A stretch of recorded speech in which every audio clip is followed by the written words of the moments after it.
Hello दोस्तों, नमस्कार। स्वागत है आप सभी का। दोस्तों, आज के वीडियो में हम लोग भारत के राष्ट्रपतियों के बारे में पढ़ेंगे, ट्रिक के माध्यम से पढ़ेंगे और आज तक जितने भी राष्ट्रपति हुए हैं उन सभी राष्ट्रपतियों के नामों को हम लोग बहुत ही शानदार ट्रिक के साथ याद करने वाले हैं। दोस्तों, ये ट्रिक तभी काम करेगा जब इन सभी राष्ट्रपतियों के नामों से आप परिचित रहें।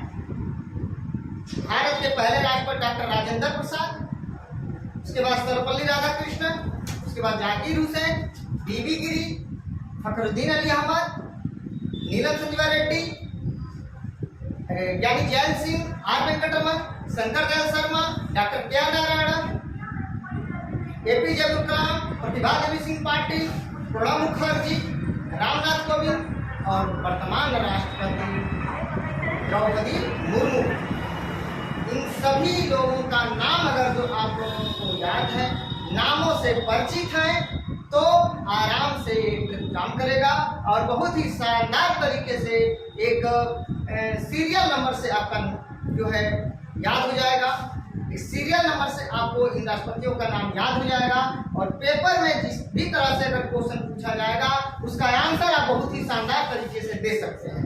क्वेश्चन पूछा जाता है, भारत के छठे राष्ट्रपति कौन थे, भारत के चौथे राष्ट्रपति कौन थे।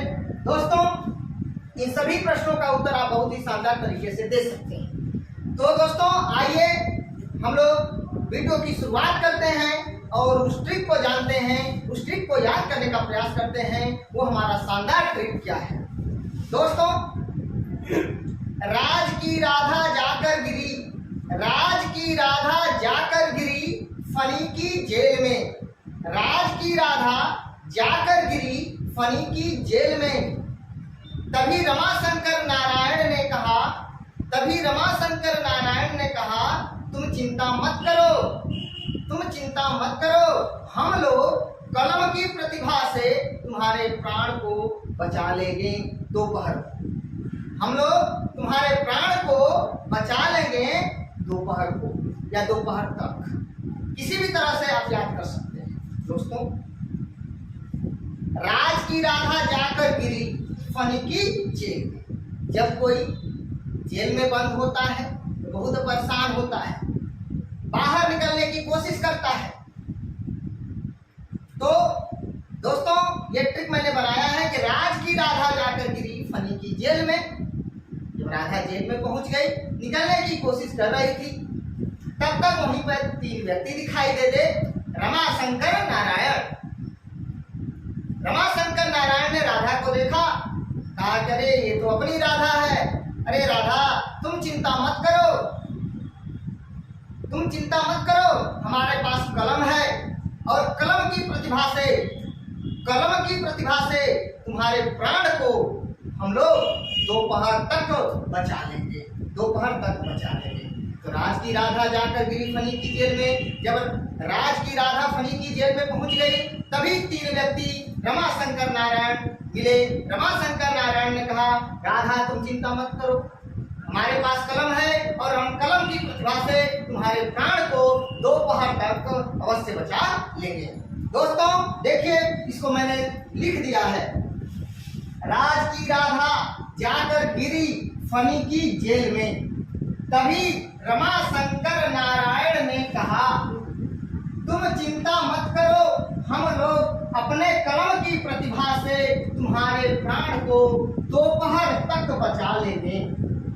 राज की राधा जाकर गिरी फनी की जेल में, राज की राधा जाकर गिरी फनी की जेल में। तभी रमाशंकर नारायण ने कहा, तुम चिंता मत करो, हम लोग अपने कलम की प्रतिभा से तुम्हारे प्राण को दोपहर तक बचा लेंगे। दोस्तों, मैं पुनः इसको आप लोगों को रिवाइज कराता हूँ। राज की राधा जाकर गिरी फनी की जेल में। तभी रमाशंकर नारायण ने कहा, तुम चिंता मत करो, हम लोग अपने कलम की प्रतिभा से तुम्हारे प्राण को दोपहर तक बचा लेंगे। दोस्तों, राज से डॉक्टर राजेंद्र प्रसाद, राधा से डॉक्टर सर्वपल्ली राधाकृष्ण, जाकर से डॉक्टर जाकिर हुसैन, गिरी से बीबी गिरी, वराहगिरी वेंकटगिरी, गिरी से बीबी गिरी, फ से फखरुद्दीन अली अहमद, नी से नीलम संजीव रेड्डी। दोस्तों नीलम संजीव रेड्डी कोई महिला नहीं है, पुरुष है, याद रखिएगा, नीलम संजीवा रेड्डी। इनको एन संजीवा रेड्डी भी कहा जाता है। जैल ज्ञानी जैल सिंह अर्थात सरदार ज्ञानी जैल सिंह। रमा से रामास्वामी वेंकट रमन अर्थात आर वेंकट रमन इनको कहा जाता है।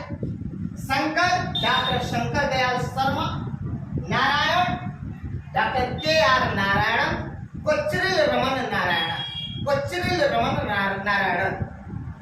दोस्तों यहाँ पे आते हैं कलम, डॉक्टर एपीजे अब्दुल कलाम, कलम से कलाम अर्थात डॉक्टर एपीजे अब्दुल कलाम।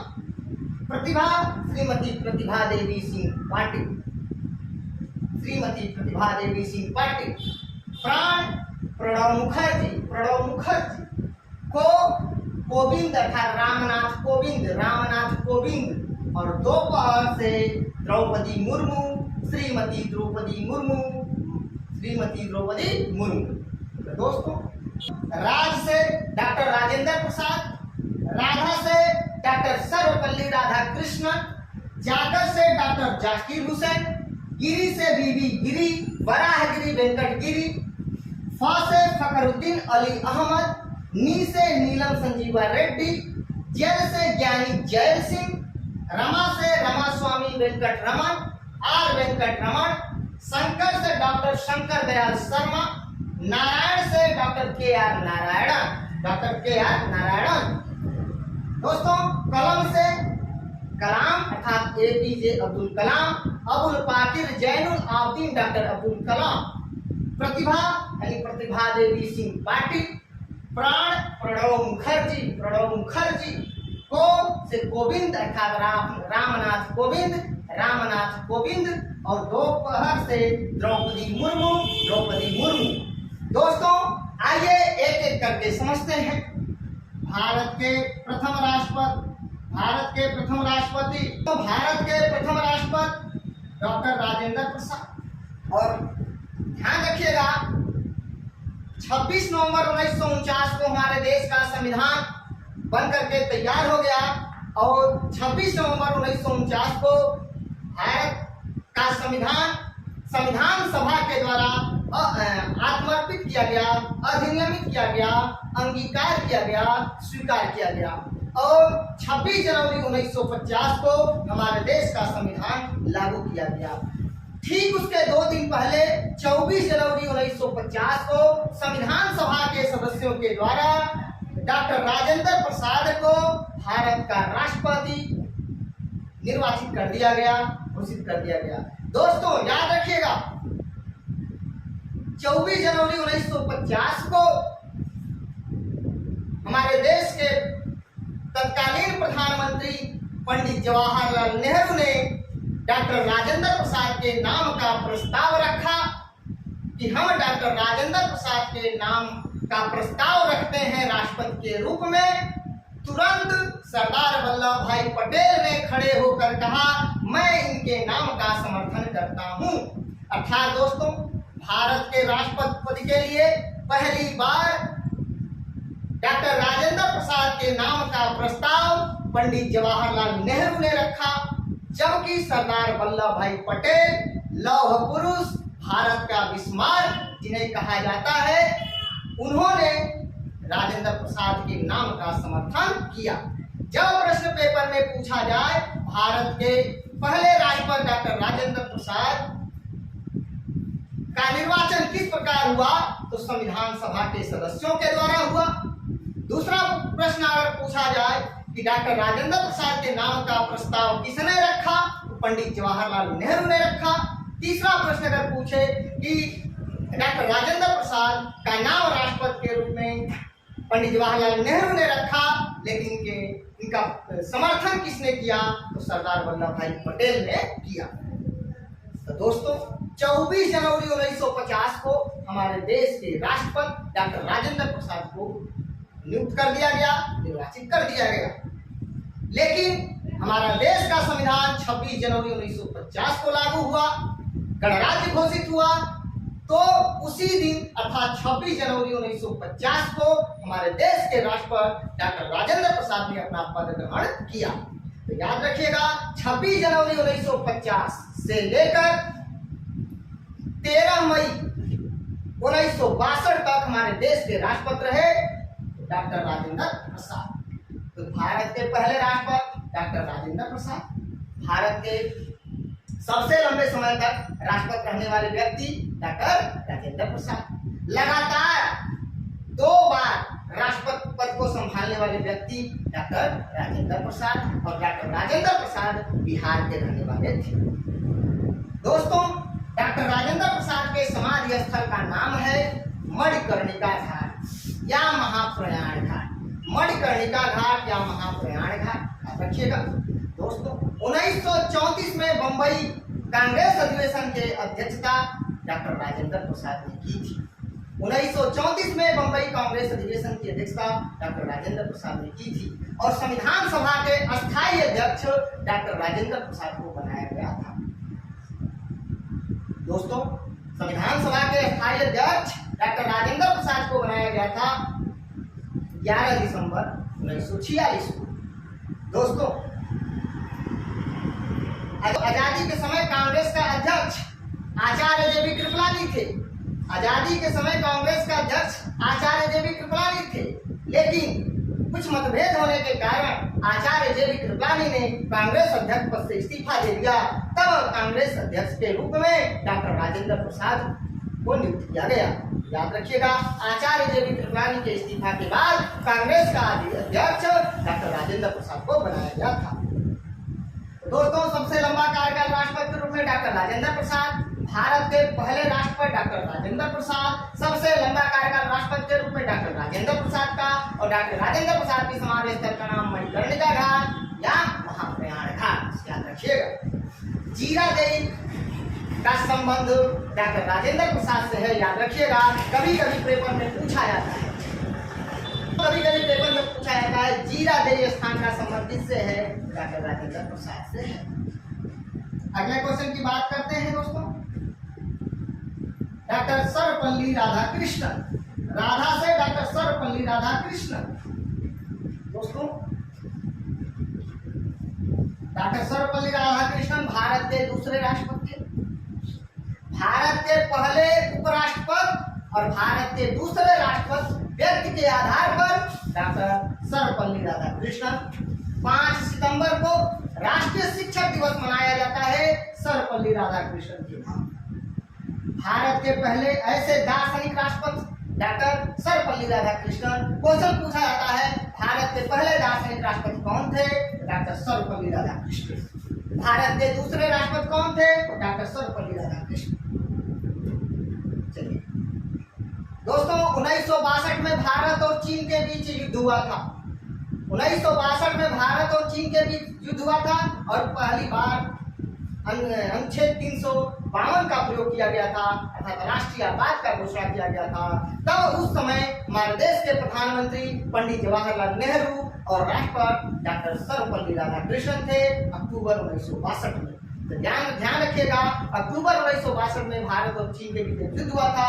उस समय राष्ट्रपति डॉक्टर सर्वपल्ली राधाकृष्णन और हमारे देश के प्रधानमंत्री पंडित जवाहरलाल नेहरू थे। दोस्तों, तीसरा है डॉक्टर जाकिर हुसैन, जाकर से जाकिर हुसैन। भारत के पहले मुस्लिम राष्ट्रपति डॉक्टर जाकिर हुसैन, भारत के तीसरे राष्ट्रपति डॉक्टर जाकिर हुसैन, और भारत के सबसे कम समय तक राष्ट्रपति बनने वाले पहले व्यक्ति हैं डॉक्टर जाकिर हुसैन। दोस्तों, राष्ट्रपति के पद पर रहते हुए काल कवलित होने वाले पहले राष्ट्रपति डॉक्टर जाकिर हुसैन, अर्थात राष्ट्रपति पद पर रहते हुए मृत्यु का शिकार होने वाले भारत के पहले राष्ट्रपति डॉक्टर जाकिर हुसैन। दोस्तों, डॉक्टर जाकिर हुसैन का कार्यकाल लगभग 1 वर्ष 355 दिन है, यानी 2 वर्ष में लगभग 10 दिन कम। ध्यान रखिएगा। जाकिर हुसैन, जाकर से डॉक्टर जाकिर हुसैन भारत के पहले मुस्लिम राष्ट्रपति डॉक्टर जाकिर हुसैन, भारत के तीसरे राष्ट्रपति डॉक्टर जाकिर हुसैन, सबसे छोटा कार्यकाल राष्ट्रपति के रूप में डॉक्टर जाकिर हुसैन का, पद पर रहते हुए मृत्यु का शिकार होने वाले भारत के पहले राष्ट्रपति डॉक्टर जाकिर हुसैन, याद रखिएगा। तो तीसरा हो गया दोस्तों, डॉक्टर जाकिर हुसैन की मृत्यु के बाद उस समय उपराष्ट्रपति हुआ करते थे बीबी गिरी। तो दोस्तों, हमारा भारत का संविधान कहता है कि राष्ट्रपति की अनुपस्थिति में भारत का उपराष्ट्रपति कार्यवाहक राष्ट्रपति के रूप में काम करेगा। तो दोस्तों, 1969 में भारत के उपराष्ट्रपति डॉक्टर बीबी गिरी थे।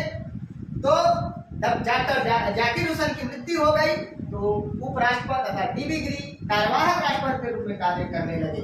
तो बीबी गिरी कार्यवाहक राष्ट्रपति के रूप में 1969 में जाना है क्या? ठीक। अब दोस्तों, बीबी गिरी कार्यवाहक राष्ट्रपति। दोस्तों, हमारा संविधान कहता है कि जब राष्ट्रपति का पद रिक्त हो जाता है तो 6 महीने के अंदर में चुनाव कराना अनिवार्य है। उस समय हमारे देश के प्रधानमंत्री इंदिरा गांधी थी और चुनाव कराना अनिवार्य था राष्ट्रपति के लिए। तो दोस्तों, 1969 में इंदिरा गांधी प्रधानमंत्री थी, राष्ट्रपति का चुनाव कराना अनिवार्य था। कांग्रेस पार्टी ने एक अपना अधिकृत प्रत्याशी नीलम संजीव रेड्डी को घोषित कर दिया कि हमारे देश के ये राष्ट्रपति पद के प्रत्याशी रहेंगे,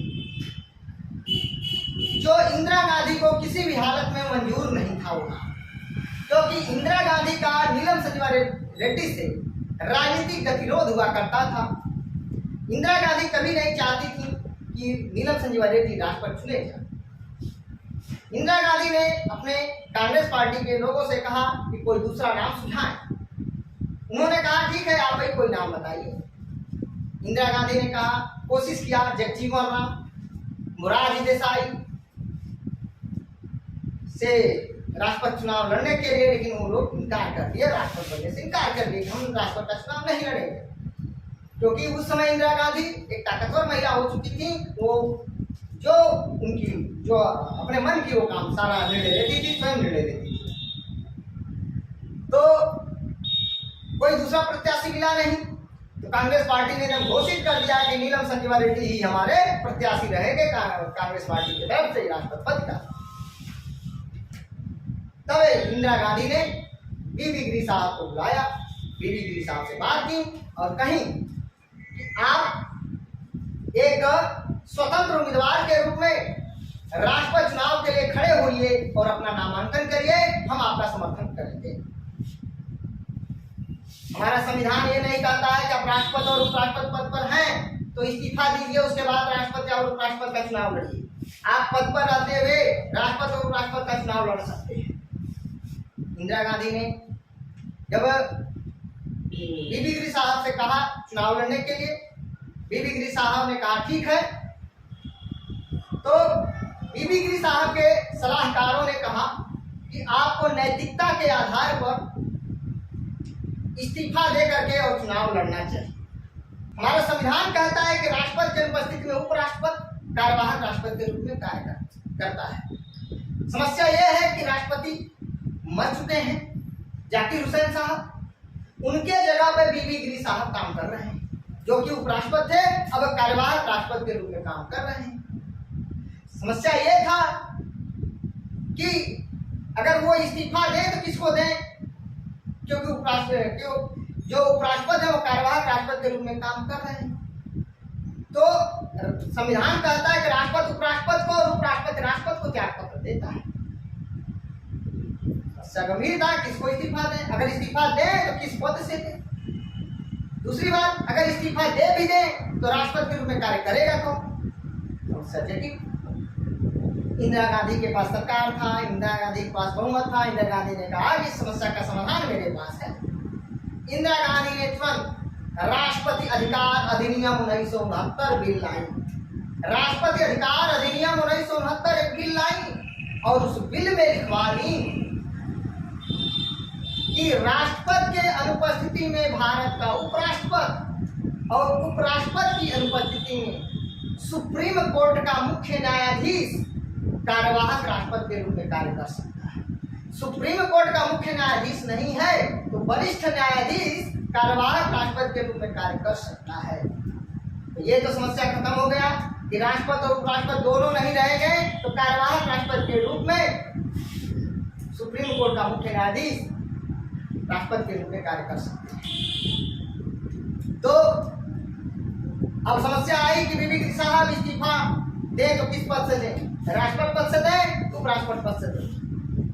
विशेषज्ञों ने बताया कि अगर जो बीबी गिरी साहब आप उपराष्ट्रपति पद से इस्तीफा देते हैं तो खुद राष्ट्रपति का पद ऑटोमेटिक खाली हो जाएगा, क्योंकि जब उपराष्ट्रपति रहेंगे नहीं तो आप कार्यवाहक राष्ट्रपति का काम कर नहीं सकते। इसलिए बीबी गिरी साहब अपने उपराष्ट्रपति ऑफिस गए शाम को, अपने उपराष्ट्रपति ऑफिस से एक लेटर टाइप कराया माननीय राष्ट्रपति महोदय के नाम से, महामहिम राष्ट्रपति महोदय के नाम से, अपना इस्तीफा उनके नाम से लिखा, टाइप करवाया और राष्ट्रपति ऑफिस को भेज दिया। और अगले दिन सुबह वह राष्ट्रपति ऑफिस पहुंच गए और राष्ट्रपति ऑफिस पहुंच के राष्ट्रपति की हैसियत से उपराष्ट्रपति का इस्तीफा, अपना खुद का इस्तीफा एक्सेप्ट कर लिया, स्वीकार कर लिया। यानी उपराष्ट्रपति पद का इस्तीफा राष्ट्रपति महोदय ने स्वीकार कर लिया। और जैसे ही उन्होंने उपराष्ट्रपति पद का इस्तीफा स्वीकार किया राष्ट्रपति की हैसियत से, वैसे ही उन्होंने कुर्सी राष्ट्रपति का छोड़ दिया, क्योंकि जब वो उपराष्ट्रपति नहीं रहेंगे तो राष्ट्रपति कैसे रह सकते। तो ध्यान रखिएगा, उपराष्ट्रपति महोदय बीबी गिरी साहब राष्ट्रपति महोदय के नाम से लेटर टाइप कराए, मॉर्निंग में सुबह जाकर के, और उपराष्ट्रपति का इस्तीफा खुद राष्ट्रपति के हैसियत से एक्सेप्ट कर लिया। अब राष्ट्रपति और उपराष्ट्रपति दोनों का पद रिक्त हो गया। उस समय मुख्य न्यायाधीश हुआ करते थे एम हिदायतुल्लाह, तो जो कि संविधान के अनुसार और उस अधिनियम के अनुसार राष्ट्रपति अधिकार अधिनियम 1969 के अनुसार वो कार्यवाहक राष्ट्रपति के रूप में कार्य करने लगे। तो ध्यान रखिएगा, भारत के इकलौते व्यक्ति बीबी गिरी साहब हैं जो अपना खुद का इस्तीफा खुद एक्सेप्ट किए हैं, उपराष्ट्रपति का इस्तीफा राष्ट्रपति की हैसियत से खुद स्वीकार किए हैं। तो दोस्तों, बीबी गिरी साहब भारत के पहले कार्यवाहक राष्ट्रपति, याद रखिएगा। क्वेश्चन पूछा जाएगा भारत का पहला कार्यवाहक राष्ट्रपति कौन था? बीबी गिरी साहब। भारत के पहले मुख्य न्यायाधीश जो कार्यवाहक राष्ट्रपति के रूप में कार्य किए एम हिदायतुल्लाह। तीसरा, उसके बाद आगे आते हैं बीबी गिरी साहब, फिर राष्ट्रपति का चुनाव हुआ और कांग्रेस पार्टी के अधिकृत प्रत्याशी नीलम संजीव रेड्डी थे। चुनाव के पहले इंदिरा गांधी ने सभी पार्टियों को संबोधित किया और कहा, मेरे प्रिय भाइयों एवं बहनों, यह राष्ट्रपति का चुनाव किसी पार्टी विशेष का चुनाव नहीं है, यह राष्ट्रीय हित के लिए चुनाव लड़ा जा रहा है। भारत का राष्ट्रपति सबका होता है, तो आप लोग राष्ट्रीय हित में चुनाव करें और अपने अंतरात्मा की आवाज पर चुनाव करें, क्योंकि यह किसी पार्टी विशेष का चुनाव नहीं है। इसलिए आप लोग अंतरात्मा की आवाज पर वोट करें और आप राष्ट्रीय हित में वोट करें। और जितने भी सांसद थे, विधायक थे, उनके कानों तक, उनके अंतरात्मा तक आवाज इंदिरा गांधी की पहुंची और नीलम संजीव रेड्डी चुनाव हार गए और बीबी गिरी साहब द्वितीय चक्र की मतगणना से राष्ट्रपति चुने गए। तो क्वेश्चन पूछा जाता है, भारत का एकमात्र राष्ट्रपति कौन है जो कांग्रेस का पूर्ण बहुमत होते हुए भी स्वतंत्र उम्मीदवार के रूप में राष्ट्रपति चुना गया? तो बीबी गिरी। कांग्रेस का कौन है? भारत का एकमात्र राष्ट्रपति कौन है जो द्वितीय चक्र की मतगणना से राष्ट्रपति चुना गया? तो बीबी गिरी साहब। तो दोस्तों, न्यायमूर्ति एम हिदायतुल्लाह भारत के पहले कार्यवाहक राष्ट्रपति बन गए। क्वेश्चन पूछा जाए, भारत के पहले मुख्य न्यायाधीश जो कार्यवाहक राष्ट्रपति बने तो एम हिदायतुल्लाह। बीबी गिरी साहब द्वितीय चक्र की मतगणना से राष्ट्रपति बनने वाले पहले व्यक्ति हैं। बीबी गिरी साहब ऐसे राष्ट्रपति हैं जो अटक का सदस्य थे, all India trade union Congress के सदस्य थे और बाद में राष्ट्रपति चुने गए। फखरुद्दीन अली अहमद भारत के दूसरे मुस्लिम राष्ट्रपति थे और पद पर आते हुए मरने वाले दूसरे राष्ट्रपति फखरुद्दीन अली अहमद थे। और बीडी जत्ती, दोस्तों जब पद पर आते हुए इनकी मृत्यु हो गई तब उस समय उपराष्ट्रपति हुआ करते थे बीडी जत्ती, बसप्पा दनप्पा जत्ती। तो उस समय दोस्तों बीडी जत्ती कार्यवाहक राष्ट्रपति के रूप में कार्य करना प्रारंभ कर दिए। याद रखिए, डॉक्टर राजेंद्र प्रसाद 1950 से 1962 तक, राधा कृष्णन तथा सर्वपल्ली राधाकृष्णन 1962 से 1967 तक, डॉक्टर जाकिर हुसैन 1967 से 1969 तक, बीबी गिरी 1969 में कार्यवाहक राष्ट्रपति के रूप में कार्य किए। न्यायमूर्ति हिदायतुल्लाह प्रथम कार्यवाहक राष्ट्रपति जो मुख्य न्यायाधीश के रूप थे और कार्यवाहक राष्ट्रपति के रूप में कार्य किए। हिदायतुल्लाह भारत के पहले ऐसे मुख्य न्यायाधीश जो कार्यवाहक राष्ट्रपति के रूप में कार्य किए। बीबी गिरी साहब चुनाव लड़े और द्वितीय चक्र की मतगणना से राष्ट्रपति चुने गए। फखरुद्दीन अली अहमद दूसरे मुस्लिम राष्ट्रपति और पूर्व में केंद्रीय मंत्री थे और पद पर रहते हुए मरने वाले दूसरे राष्ट्रपति। 1974 से 77 तक और बीबी गिरी साहब का कार्यकाल 1969 से लेकर 1974 तक। बीडी जत्ती कार्यवाहक राष्ट्रपति थे 1977 में। दोस्तों आगे आता है नीलम संजीवा रेड्डी, डॉक्टर नीलम संजीवा रेड्डी। याद रखिएगा, भारत के ऐसे पहले राष्ट्रपति हैं जो निर्विरोध निर्वाचित हुए हैं राष्ट्रपति। इनके विरोध में कोई राष्ट्रपति का चुनाव लड़ने के लिए खड़ा नहीं हुआ था। तो निर्विरोध निर्वाचित होने वाले भारत के एकमात्र राष्ट्रपति डॉक्टर नीलम संजीवा रेड्डी और भारत के छठे राष्ट्रपति नीलम संजीवा रेड्डी। देखिए 6 लिखा हुआ है, पेपर में कई बार पूछा गया है भारत के छठे राष्ट्रपति कौन थे? नीलम संजीवा रेड्डी। नीलम संजीवा रेड्डी के ठीक अगला राष्ट्रपति कौन था? तो सरदार ज्ञानी जैल सिंह। या ज्ञानी जैल सिंह से ठीक पहले भारत का राष्ट्रपति कौन था? तो नीलम संजीवा रेड्डी। इस तरह से क्वेश्चन पूछे जाते हैं। दोस्तों नीलम संजीवा रेड्डी हो गया और भारत के ऐसे राष्ट्रपति नीलम संजीवा रेड्डी हैं जो पूर्व में लोकसभा अध्यक्ष के पद को भी सुशोभित किया है। क्वेश्चन पूछा जाता है भारत का पहला ऐसा राष्ट्रपति कौन है जो पूर्व में लोकसभा अध्यक्ष के रूप में कार्य किया है? दोस्तों नीलम संजीवा रेड्डी। दोस्तों मैं इसके बाद वाला जो वीडियो बनाऊंगा आप लोगों को, तो उसमें मैं आपको सारे फैक्ट लिख करके दे दूंगा, पॉइंट टू पॉइंट लिख करके दे दूंगा। आज का लेक्चर सुन लीजिए जोरदार तरीके से। दोस्तों ज्ञानी जैल सिंह, सरदार ज्ञानी जैल सिंह। दोस्तों भारत के पहले सिख राष्ट्रपति ज्ञानी जैल सिंह। नीलम संजीवा रेड्डी का कार्यकाल 1977 से 1982 तक और ज्ञानी जैल सिंह का कार्यकाल 1982 से लेकर 1987 तक। दोस्तों ध्यान रखिएगा, 1986 में डाक संशोधन विधेयक लाया गया था और सबसे पहले अगर जेबी वीटो का प्रयोग किया था तो ज्ञानी जैल सिंह ने किया था। डाक संशोधन विधेयक था। जेबी वीटो का मतलब कोई विधेयक संसद से पास होकर के जाता है तो राष्ट्रपति उस पर अनुमति दे न दे, यह राष्ट्रपति के विवेक के ऊपर डिपेंड करता है। अनुच्छेद 111 कहता है कि राष्ट्रपति किसी विधेयक पर अनुमति दे सकता है या नहीं दे सकता है या अपने पास रोक सकता है, ठीक है, इसकी कोई बाध्यता नहीं है। तो डाक संशोधन विधेयक 1986 में आया था ज्ञानी जैल सिंह के पास, उसको उन्होंने कोई निर्णय नहीं दिया, अपने पॉकेट में रख लिया, जेब में रख लिया। और उस वीटो का नाम था जेबी वीटो। अपने जेबी वीटो का पावर करके, पॉकेट वीटो का प्रयोग करके उस विधेयक पर उन्होंने कोई मत नहीं दिया, कोई विचार नहीं दिया। तो क्वेश्चन पूछा जाता है भारत के किस राष्ट्रपति ने जेबी वीटो का प्रयोग किया था, पॉकेट वीटो का प्रयोग किया था? तो ज्ञानी जैल सिंह किए थे। भारत के पहले सिख राष्ट्रपति कौन थे?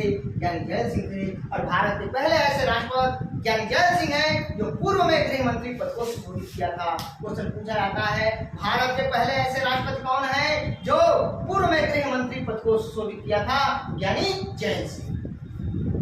दोस्तों रमा स्वामी वेंकट रमन जो है 1987 से 1992 तक भारत के राष्ट्रपति थे। डॉक्टर शंकर दयाल शर्मा जो 1992 से लेकर 1997 तक भारत के राष्ट्रपति थे। ध्यान रखिएगा दोस्तों, रमा स्वामी वेंकट रमन और डॉक्टर शंकर दयाल शर्मा। तो डॉक्टर शंकर दयाल शर्मा का कार्यकाल 1992 से 97 तक है और रमा स्वामी वेंकट रमन का कार्यकाल 1987 से लेकर 92 तक है। आर वेंकटरमन भारत के पहले ऐसे राष्ट्रपति हैं जो पूर्व में जो है वित्त मंत्री के रूप में कार्य कर चुके हैं। ध्यान रखिएगा, भारत के पहले ऐसे राष्ट्रपति, प्रथम राष्ट्रपति जो वित्त मंत्री के रूप में कार्य किए हैं वे हैं रामास्वामी वेंकटरमन, जिनको आर वेंकटरमन भी कहा जाता है। शंकर दयाल शर्मा 1992 से लेकर 1997 तक भारत के राष्ट्रपति थे। दोस्तों, के आर नारायण, डॉक्टर के आर नारायण भारत के प्रथम दलित राष्ट्रपति। बहुत इंपॉर्टेंट फैक्ट, चिंता मत करिए, खत्म होने वाला है 2-4-5 मिनट के अंदर में। नारायण, डॉक्टर के आर नारायण भारत के प्रथम दलित राष्ट्रपति। बस यही फैक्ट आपको मोस्ट इंपॉर्टेंट याद करना है कि भारत के पहले दलित राष्ट्रपति कौन थे? डॉक्टर के आर नारायण, 1997 से 2002 तक। दोस्तों, कलाम यानी कलम, कलम से कलाम, कलम है कलम से कलाम, यानी APJ Abdul Kalam, doctor APJ Abdul Kalam, Abul Pakir Zainul Abidin doctor Abdul Kalam. तो दोस्तों, अब्दुल कलाम का जो है 2002 से लेकर 2007 तक है। दोस्तों, भारत के अविवाहित राष्ट्रपति डॉक्टर एपीजे अब्दुल कलाम। भारत के प्रथम ऐसे राष्ट्रपति जो वैज्ञानिक थे APJ Abdul Kalam. Missile man के नाम से जाने जाने वाले भारत के पहले राष्ट्रपति एपीजे अब्दुल कलाम आते हैं। प्रतिभा देवी सिंह पाटिल भारत के प्रथम महिला राष्ट्रपति। प्रतिभा देवी सिंह पाटिल 2007 से लेकर के 2012 तक। दोस्तों, प्राण से प्रणब मुखर्जी 2012 से लेकर 2017। को से रामनाथ कोविंद 2017 से 2022 तक। और भारत के दूसरे दलित राष्ट्रपति रामनाथ कोविंद। और उसके बाद दोपहर से द्रौपदी मुर्मू वर्तमान में 2022 से लेकर के अब तक हैं द्रौपदी मुर्मू। दोस्तों, ध्यान रखिएगा, द्रौपदी मुर्मू पहली आदिवासी राष्ट्रपति, आदिवासी महिला राष्ट्रपति। भारत की दूसरी महिला राष्ट्रपति द्रौपदी मुर्मू है और भारत की पहली आदिवासी महिला द्रौपदी मुर्मू है, जो संथाल जनजाति से बिलोंग करती है, संथाल जनजाति से बिलोंग करती है। तो दोस्तों, ये द्रौपदी मुर्मू वर्तमान में भारत के राष्ट्रपति हैं। तो मैं उम्मीद करता हूं कि आपको मेरा वीडियो अच्छे से समझ में आ गया होगा। जो स्क्रीनशॉट लेना चाहें वो आप लोग स्क्रीनशॉट ले सकते हैं। दोस्तों, अगर आप लोगों को मेरा वीडियो अच्छा लगे प्लीज दोस्तों लाइक कमेंट शेयर करके मुझे सूची जरूर करना। दोस्तों, प्लीज आप लोग कमेंट करिए और मुझे जरूर बताइए मेरा वीडियो कैसा रहा, कैसा लगा। दोस्तों, मिलते हैं नेक्स्ट वीडियो में, तब तक के लिए नमस्कार, धन्यवाद।